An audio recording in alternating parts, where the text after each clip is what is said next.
किचनसाठी मी एवढ्या सगळ्या गोष्टी खरेदी केल्यात आणि आता ह्या मी 1 बाय 1 तुम्हाला दाखवते आणि ह्या सगळ्या एकदम बजेटमध्ये आणि स्वस्तात मस्त घेतल्यात. याच्यापैकी काही मी ऑनलाईन मागवल्यात, तर काही मी मार्केटमधून घेतल्यात, काही दुकानामधून घेतल्यात, तर काही डीमार्टमधून घेतल्यात. आता या सगळ्या वस्तू घेऊन भरपूर टाइम झालेला आहे, पण मी गावाकडे गेले होते आणि मला व्हिडिओ बनवायला काही झालंच नाही. आल्यावर पण 2 दिवसापासून असं चाललंय की आज बनवू, उद्या बनवू. म्हणलं की चला फायनली आज बनवून टाकूया आणि या सगळ्या गोष्टींची किंमत पण मी तुम्हाला आज सांगणार आहे. कुठून घेतल्या, काय घेतलं, हे सगळं मी आज शेअर करणार आहे. आणि हो, तुम्ही जर पहिल्यांदा या व्हिडिओ बघत असेल तर चॅनलला नक्की सबस्क्राईब करा. वाली गोष्ट ना खूप जास्त भारी आहे. मी ती फक्त ओपन करून बघितली, असेंबल वगैरे काहीच केलं नाही, जे की आहे ह्या बॉक्समध्ये. आता याच्यामध्ये काय आहे ना हे मी तुम्हाला लास्ट मध्ये दाखवते, त्यासाठी व्हिडिओ पूर्ण बघा, स्किप करू नका. सगळ्यात एक नंबरची गोष्ट ही मी शॉर्ट व्हिडिओमध्ये पण शेअर केली होती, त्या म्हणजे ह्या 2 तेलाच्या बॉटल्स, ऑइल डिस्पेन्सर तुम्ही काही म्हणू शकता. आणि त्याच्यासोबत आलेला आहे एक हे जे की तेल ओतण्यासाठी ह्याच्यामध्ये बॉटलमध्ये. पण सगळ्यात मोठी गोष्ट म्हणजे हे इथं क्रॅक झालेलं आहे.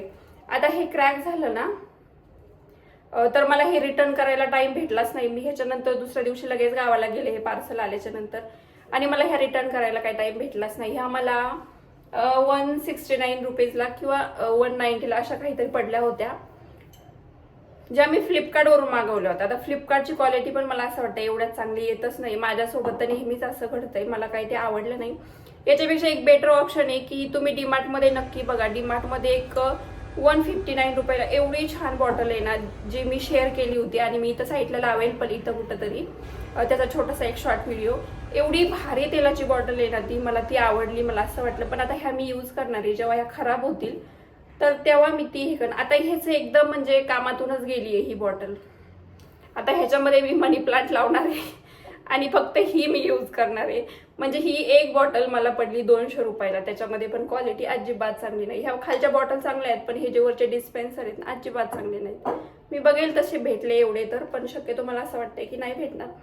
तर ह्या 2 बॉटल ज्या की मला किचनमध्ये पाहिजे होत्या भरपूर दिवसापासून. मी ती तेलाची किटली वापरते आणि ती किटली ना इकडून तिकडून एवढी जास्त चिकट होऊन जाते ना, त्यामुळे ती किटली ना इकडून तिकडून घ्या त्या साईडने अशी तेलकट चिकट होऊन जाते. खाली पण जी आपण किटली ठेवते मी त्या छोट्याशा रॅकवरती, त्याच्यावरती पण सगळं चिकट तेलकट होऊन जातं. त्यामुळे मग म्हटलं की चला ह्या बॉटल घेऊया. आणि 2 नंबरची गोष्ट आहे तो म्हणजे हा तवा. बऱ्याच दिवसापासून मला हा तवा घ्यायचा होता, पण ह्याच्यावर मी 2 दिवस ऑलरेडी हा यूज केलाय. मला हा खूप जास्त आवडला. घेऊ की नको. डीमार्ट मध्ये गेले होते त्या दिवशी, मी हा तवा नव्हता घेतला, मी दुसरावाला घेतला होता. तो होता डोशाचा. हा डोशाचा नाही, हा चपातीचा आहे. याच्यावर डोसे मला बनवून बघायचे होते की नाही, मला असं वाटते होतील. तर हा तवा चपातीचा आहे आणि हा नॉनस्टिक नाहीये. माहित नाही कोणतं मटेरियल आहे हे, पण त्याच्यावरती लिहिलं होतं की हे नॉनस्टिकचं नाहीये मटेरियल म्हणून. आणि मस्त आहे, याला असं हँडल वगैरे आहे. आणि मी तो ऑलरेडी 2-4 दिवस यूज केलेला आहे, त्यानंतर मी त्याचा व्हिडिओ बनवते. आणि हा मला पडला होता 555 का 565 रुपयाला असं काहीतरी, पण मस्त आहे एकदम. मला ह्याची क्वालिटी ना जास्त आवडली. माझा पहिला तवा होता तो लग्नातला, तो लोखंडाचा होता. हा मस्त आहे. त्यानंतर तिसरी गोष्ट आहे ते म्हणजे हे सिरॅमिकचे बाउल, जे की मी तुम्हाला मार्केटच्या व्हिडिओमध्ये दाखवले होते हे बाउल, आणि मला ते घ्यायचे होते. 2 वेळा माझं असं चाललं होतं की घ्यायचे, पण एक वेळा ना माझ्या लक्षातच राहिलंय. मार्केटला बऱ्याच वेळा जाणं होतं, मग म्हटलं की चला हे बाउल घेऊन टाकूया. आणि आता हे तुम्ही बघू शकतात, एवढे सुंदर आहेत ना हे. आता तुम्ही म्हणणार की हे 2 तर आहेत वेगवेगळे, ह्याचे मोठा आहे त्याच्यापेक्षा हा छोटा आहे, हा सेम कसा काय? तर हा सेम याच्यामुळे आहे की ह्याच्या आतमधला जो होता ना छोटावाला, तो एका साईडनी एक क्रॅक झालेला होता. त्यामुळे मग मी त्यांनी सांगितलं की ठीक आहे, तुम्हाला जे कोणतेही 3 घ्यायचे ते तुम्ही घेऊ शकता, छोटे मोठे काहीच प्रॉब्लेम नाहीये. हे बघा, हे असे काहीशे आहे.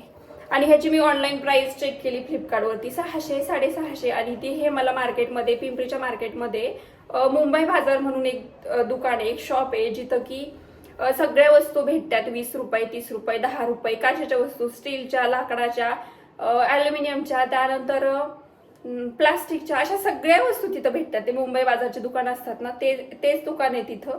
आणि तिथून मी हे घेतले. बऱ्याच जणांनी मला विचारलं की एक्झॅक्ट ॲड्रेस सांगा, तर तुम्ही शगुन चौकात जा. केल्यानंतर नाही, तिथं 2 मिनिटाच्या अंतरावरच आहे. आणि कुणालाही विचारू शकता मुंबई बाजार कुठे, कुणीही सांगेल, कारण ते भरपूर वर्षापासूनचं दुकान आहे. हे बघा, हे अशी याची डिझाईन आहे आणि हे फक्त 250 रुपयाला 3 आहेत. मी ते एक्झिबिशन भरते त्याच्यामध्ये पण बघितलं होतं, त्याच्यामध्ये पण खूप जास्त महाग होते. आणि भरपूर दिवसापासून मला हे घ्यायचे होते रेसिपी वगैरे बनवायला. मग मी हे घेतले.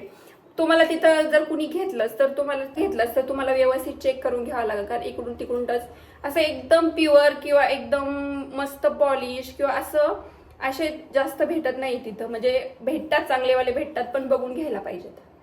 तर हे असं आहे. मी आणखीन एकदा पण यूज नाही केलंय. मी खास हे रेसिपी करण्यासाठी घेतलं होतं आणि मला ह्याच्यामध्ये जास्त इन्व्हेस्ट पण करायचं नव्हतं, म्हणून मग मी हे 250 रुपयेवाले घेतले. हे तुम्ही बघू शकता का, याला आतमध्ये थोडंसं असं ठिसऱ्या असल्यासारखं आहे. पण ठीक आहे, आता 250 रुपयामध्ये आणखीन काय भेटणार आहे. एवढे सुंदर भेटलंय ना मला हे, मला खूप जास्त आवडलं 250 रुपयामध्ये. त्यानंतर लास्टवाली आहे ही गोष्ट, जी की मी ऑलरेडी अगोदर ही घेतले होते. हे वाला रॅक घेतलं होतं आणि ते मला अजिबात आवडलं नव्हतं.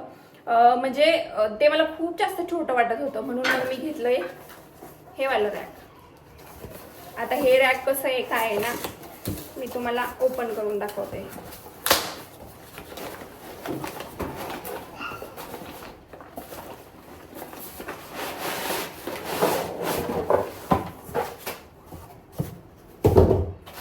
त्याच्यासोबत हे वाले त्याला जोडण्यासाठी अटॅचमेंट आले. आणि मी हे एकदा ओपन करून बघितलं होतं. याची मला क्वालिटी छान वाटली. आता तुम्हाला अंदाज आलाच असेल की हे नेमकं काय आहे. आणि हे त्याच्यासोबत हे दोन आले. आता मी हे सगळं जॉईन करते आणि मग तुम्हाला दाखवते. तर ही गोष्ट किंवा ते ऑइल डिस्पेन्सर तर घेऊच नका, कारण ते खराब चांगलं नाहीच निघालं.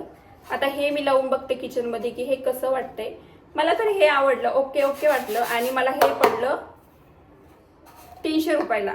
मला हे 317 रुपयाला हे वाला स्टँड पडलं, जे की किचन मध्ये छान दिसेल. किती दिवस टिकतंय माहित नाही, पण मला असं वाटतं की किचन मध्ये छान दिसेल. तर हा कॉर्नर असा काहीसा दिसतोय. पहिल्या ह्याच्यापेक्षा ना हे छोटंच आहे, पण जाऊ दे, हे छान वाटतंय. आता मी ठेवणार आहे, रिटर्न नाही करणार आहे. आणि मस्त दिसतंय हे.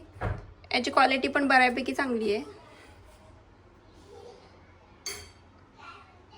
तर तुम्हाला कशी वाटली ही खरेदी मला कमेंट करून नक्की सांगा. आणि हो, व्हिडिओ आवडला असेल तर लाईक, शेअर आणि सबस्क्राईब करायला अजिबात विसरू नका.